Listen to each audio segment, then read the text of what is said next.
Hi, I'm Kirly-sue, and if this is the first time you're coming to my channel, welcome to Kirly-sue's Kitchen. Today I'm going to be making mushroom steak. Now you can use any kind of mushroom you like, but the best ones to use are either the Portobello mushrooms, the big kind of cup ones, or the lion's mane one, the kind of fluffy looking ones, because those are kind of the big meaty type mushrooms that when you press it down you'll have a really nice steak type sort of consistency. Now, to be honest, does it have the same texture of steak? Now, I've been vegan for almost 11 years and I haven't, before that I was vegetarian, so I don't quite remember the taste, but in terms of texture, it isn't actually steak, so it's not going to be the exact same texture, but it's a similar kind of look and feel, I guess, or eating experience, I suppose.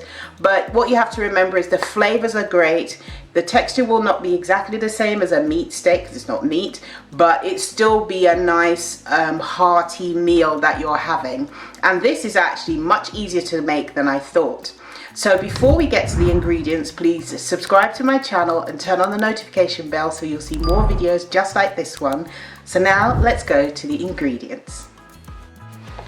So for the ingredients, you're going to need 2 Portobello mushrooms or 2 lion's mane mushrooms, and then you're going to clean them. Now, when it comes to cleaning mushrooms, in some cultures they believe that you shouldn't wash them with water.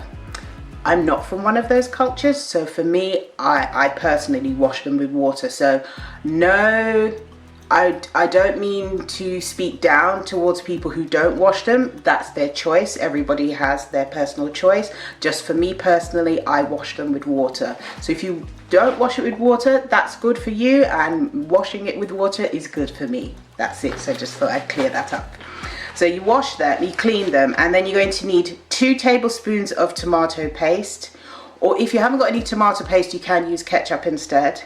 2 tablespoons of soy sauce, 1 tablespoon of maple syrup, and 1 teaspoon of smoked paprika, and also 1 teaspoon of dried mixed herbs. Now, put all of those ingredients, not the mushroom, but all of the other ingredients into a bowl and stir those until they've combined. And then you're going to heat up a griddle pan on the stove.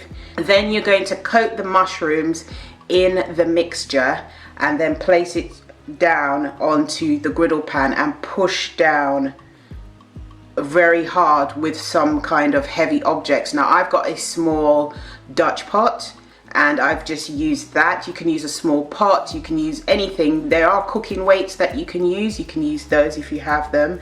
Press them down because you're trying to release the excess water that's in the mushrooms, so you keep pressing those down and then keep turning them and marinating and turning and marinating and turning until they're nicely charred. So once they're nicely charred and they have a nice color on them, taste them first to see if it's cooked to your taste, and then once that's happened, that's it, you've done it. You now have your mushroom steak. Now you can serve these with mashed potato or rice, and you can have some green beans with it or other mixed veg.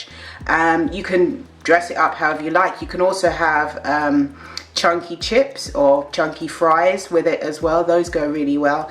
And once you make this, there is enough liquid left over so you can make a gravy to go with it to drizzle around the plate if you want to do like a fine dining type of presentation.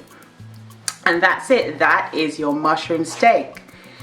Have you made mushroom steak before? If so, which type of mushroom did you use? Please comment in the comment section below. And also, please share this video wherever you are on social media. It helps me out so much.